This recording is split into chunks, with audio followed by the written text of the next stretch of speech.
Hello, everyone. My name is Bill Coughlin, and welcome to First Person Civil War Podcast, which retells the stories of the soldiers and officers on the ground in the battles of the Civil War.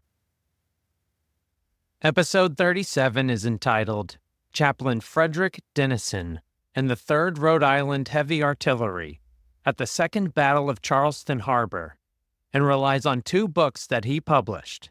A regimental history entitled Shot and Shell, the 3rd Rhode Island Heavy Artillery Regiment in the Rebellion, 1861 to 1865, published in 1879, and a personal narrative entitled A Chaplain's Experience in the Union Army, which he published in 1893.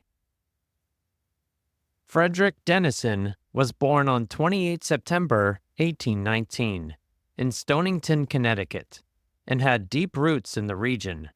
His family could trace a presence in Stonington back to 1650, which became a trading post the year before, and incorporated as a town 12 years later. While learning the trade of carpentry, he decided to become a Baptist preacher.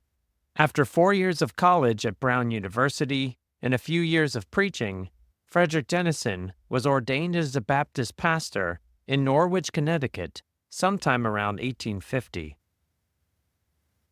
By 1859, Reverend Denison relocated to a church in Central Falls, Rhode Island, and became openly critical of slavery. At the beginning of the war, Frederick Denison was the chaplain of the Pawtucket Light Guard, a local militia company, and volunteered for service as the chaplain of the 1st Rhode Island Cavalry, until 1863, when he became the chaplain of the 3rd Rhode Island Heavy Artillery. Formed in late 1861, the 3rd Rhode Island Heavy Artillery Regiment consisted of 12 batteries in total and was assigned to the 10th Corps, which operated in South Carolina, Georgia, and Florida. Unlike infantry regiments, which had all companies operating as a single unit on a battlefield, it was a rarity for an artillery regiment to do so. 3 batteries participated in the 1862 Battle of Fort Pulaski, where their heavy guns were instrumental in breaching what was thought to be impregnable walls, while 6 batteries were present at the Battle of Secessionville.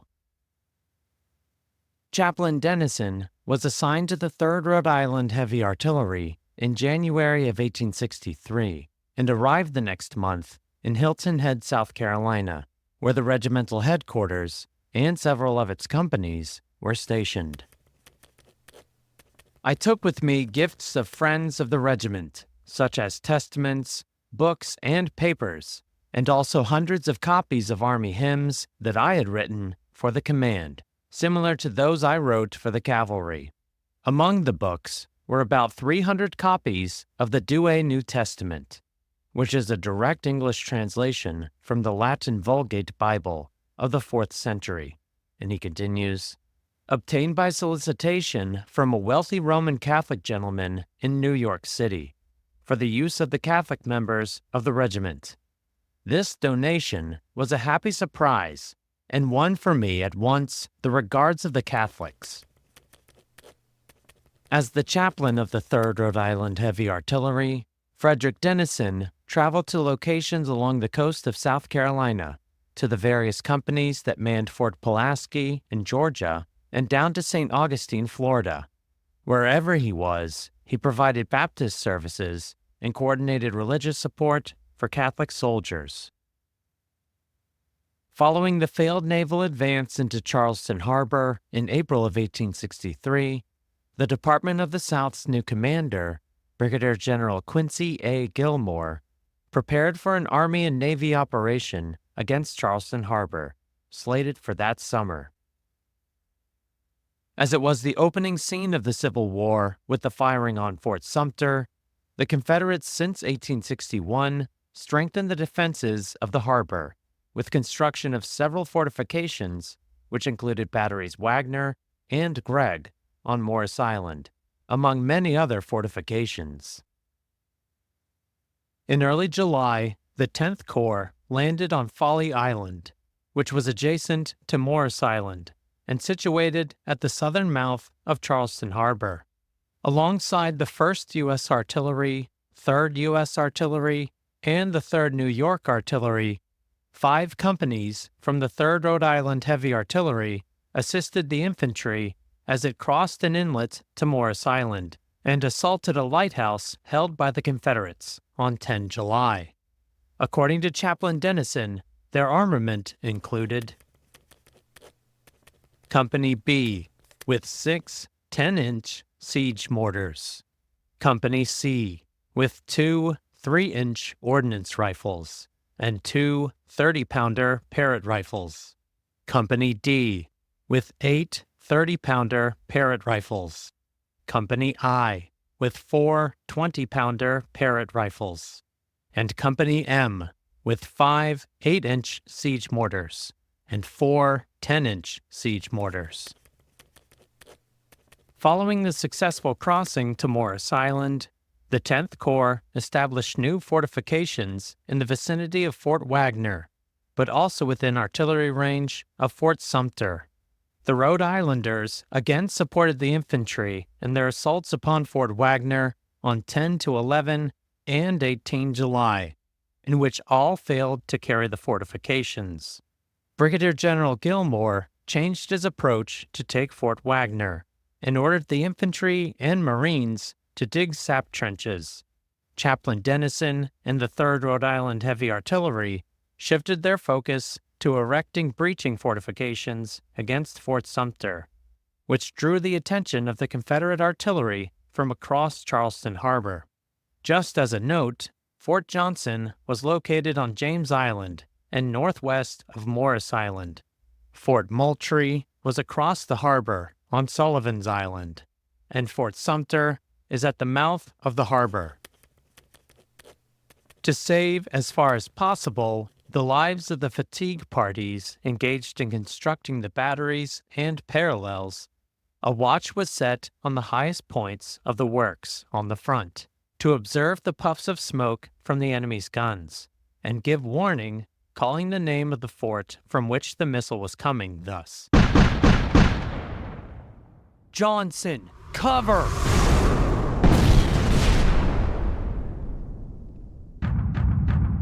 Moultrie, cover!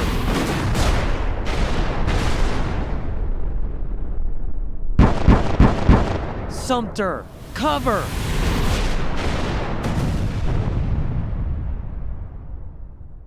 The men, if possible, would throw themselves under their protections, splinter-proofs, and embankments, till the shot had done its work.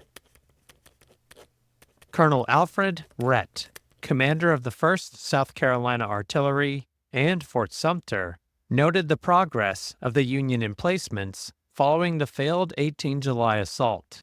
As the Rhode Islanders worked on their emplacements, the other Union artillery regiments continued to engage with Forts Wagner and Sumter, as well as other fortifications. July 20. At 2 p.m., a shell from enemy's batteries struck the fort and a continuous fire was kept up until dark. At 3:30 p.m., Captain Mitchell's battery on Shell Point opened fire. At 3:57, Fort Sumter opened fire on Ironsides and enemy's batteries. July 21. The enemy have erected 3 batteries this side of Graham's headquarters. We can see apparently 6 new embrasures also, extending the battery across the island. The enemy have apparently mounted 8 new guns on their batteries. Though Colonel Rhett recognized that the Union Army was constructing more emplacements, he could not see all of the firing positions and the heavier caliber artillery that the 10th Corps brought to Morris Island by late July. For context, the batteries were the firing positions, and the companies occupied them. This excerpt combines the artillery dispositions provided by Brigadier General John W. Turner, Chief of Artillery for the bombardment of Fort Sumter, and Chaplain Denison for accurate company placement of the 3rd Rhode Island Heavy Artillery. The first parallel. Battery Reynolds, Company B, 3rd Rhode Island Heavy Artillery, with 5 10-inch siege mortars. The Naval Battery, detached sailors from the frigate Wabash, with 2 200-pounder Parrott rifles and 2 80-pounder Whitworths. Battery Weed, Company H and D, 7th Connecticut Infantry, with 5 10-inch siege mortars. The 2nd Parallel, Battery Brown, Company I, 3rd Rhode Island, with 2 200-pounder Parrott rifles. Battery Rosecrans, Company M, 3rd Rhode Island, with 3 100-pounder Parrott rifles. Battery Meade, Company M, 3rd Rhode Island, with 2 100-pounder Parrott rifles. Battery Kearney, Companies C and K, 7th Connecticut Infantry, with 3 30-pounder Parrott rifles. The Left Batteries. Battery Hayes, Company D, 3rd Rhode Island, with 7 30-pounder Parrott rifles. Battery Reno, Company H, 3rd Rhode Island, with 1 200-pounder Parrott rifle and 2 100-pounder Parrott rifles. Battery Stevens, Company C, 5th U.S. Artillery, with 2 100-pounder Parrott rifles. Battery Strong, Company I, 7th Connecticut Infantry, with 1 300-pounder Parrott rifle. And Battery Kirby, detachment of the 11th Maine Infantry, with 2 10-inch Seacoast mortars. With these batteries in place, 39 pieces of heavy artillery in varying calibers now trained upon Fort Sumter, and on 17 August 1863, Brigadier General Gillmore ordered the bombardment of Fort Sumter to commence.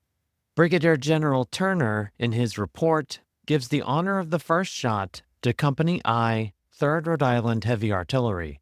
All firing done that day was by the 3rd Rhode Island, save from Battery Kirby and the Navy. Battery Brown opened with 1 8-inch, meaning a 200-pounder Parrott rifle. Throwing shell, meaning explosive. Battery Rosecrans, 1 gun throwing shell, and the other 2 shot, meaning a solid projectile. Battery Meade, both pieces throwing shell. Naval Battery, the Parrotts throwing shell and the Whitworths shot. Battery Hayes, 1 200-pounder throwing shot. Battery Kirby throwing mortar shell. On 18 August, Battery Reno joined in the bombardment, and by the 19th, all batteries on Morris Island were operational and firing on Fort Sumter, Wagner, Battery Gregg, and other fortifications if need be. Chaplain Denison, in his regimental history, disagrees on the date and what piece fired upon Fort Sumter first. But given that Brigadier General Turner wrote his report on 8 September 1863, his account is seen as more accurate. Besides being with the 3rd Rhode Island Heavy Artillery in the fortifications, Chaplain Denison performed all of the duties expected from an Army chaplain while on the island. My duties on Morris Island during the bombardment of Fort Sumter and the city of Charleston were numerous and onerous. At times, I was the only chaplain on the island, and was therefore called to officiate for different regiments in Sabbath services and the burial of their dead. Here, too, came some duties in the field hospital, and some cooperation of the devoted agents of the Sanitary Commission and the Christian Commission, whose ministries to the soldiers on the front in action and to the suffering in the hospitals were of great value. The bombardment, which began in August, continued into September, and Fort Sumter was reduced to a shadow of its former self. Despite this heavy bombardment, it was still not enough to drive the Confederate garrison from their emplacements. Though tenacious in their defense, Chaplain Denison still felt bitterly toward the Confederates they faced. Where treason smote is treason smit. This is in reference to the U.S. Constitution, Article 3, Section 3, Clause 1, which states, "Treason against the United States shall consist only in levying war against them." And he continues, Fort Sumter was already silenced. Its barbette guns had been overthrown and its parapet cut away. Its gorge wall was a vast ruin, and all its embrasures facing Morris Island had been cut out. Still, the enemy held it with a garrison and waved over it the Confederate flag, and managed to occasionally fire a small gun. As we opened new cavities in the walls, the rebels filled them with logs and bags of sand. Nothing, however, would satisfy us but the complete destruction of the work that had proudly defied us. On 15 September 1863, Brigadier General Gillmore published a letter to all those who participated in the bombardment of Fort Sumter and the assaults and final capture of Fort Wagner and Battery Gregg. Though congratulatory in tone, it also reminded the men of the 10th Corps that their work on Morris Island was far from over. The fort has been in possession of the enemy for more than 2 years, has been his pride and boast, has been strengthened by every appliance known to military science, and has defied the assaults of the most powerful and gallant fleet the world ever saw. But it has yielded to your courage and patient labor. Its walls are now crumbled to ruins. Its formidable batteries are silenced. And, though a hostile flag still floats over it, the fort is a harmless and helpless wreck. And he continues, you now hold in undisputed possession the whole of Morris Island, and the city and harbor of Charleston lie at the mercy of your artillery, from the very spot where the first shot was fired at your country's flag, and the rebellion itself was inaugurated. With Morris Island fully secured by the 10th Corps, and Fort Sumter effectively neutralized as a significant threat, the Second Battle of Charleston Harbor was over. The Confederates, however, still had plenty of fight left in them, and Charleston Harbor remained an active theater of operations until February 1865, when the city finally fell. Throughout that time, elements of the 3rd Rhode Island Heavy Artillery were present on Morris Island, firing upon Confederate fortifications and the city of Charleston daily. In October of 1863, Brigadier General Gillmore ordered medals of honor issued to soldiers who participated in the operations on Morris Island, such as the infantry assaults, but also to siege operations against Fort Sumter. The medal should be awarded to 3% of the aggregated strength of the regiments, companies, and detachments in the actions in the batteries and trenches. 10 men from the 3rd Rhode Island Heavy Artillery received this medal in 1864. But if you search any of their names in the Medal of Honor database, there is no mention of them. While the U.S. Army did revoke 911 Medals of Honor given during the Civil War in 1917, it seems Brigadier General Gillmore awarded a Medal of Honor of his own volition.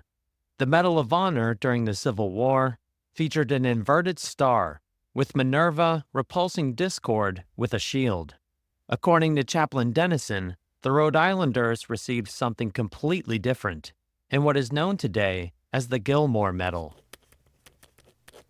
The medals were made of choice prize metal, olive-colored, larger than a $50 piece, very finely wrought, with ornaments and mottos in relief. The face reading, "For gallant and meritorious conduct, presented by Major General Q. A. Gillmore." The obverse reading, "Fort Sumter, August 23, 1863, with a relief view of the demolished fort."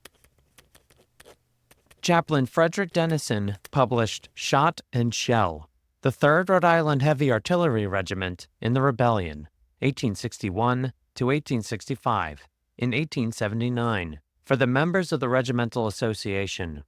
From the second meeting in July of 1873, the association commissioned the work which drew on officers' and soldiers' accounts across the entire regiment. The association was also active in the development of the book, and by the eighth meeting, they approved the history, which was published that same year. In 1893, Frederick Denison published a narrative entitled A Chaplain's Experience in the Union Army, which focused on his time in the 1st Rhode Island Cavalry and the 3rd Rhode Island Heavy Artillery. Thank you for listening to the 37th episode. The link to Chaplain Denison's book is now available on the podcast website, firstpersoncivilwarpodcast.com.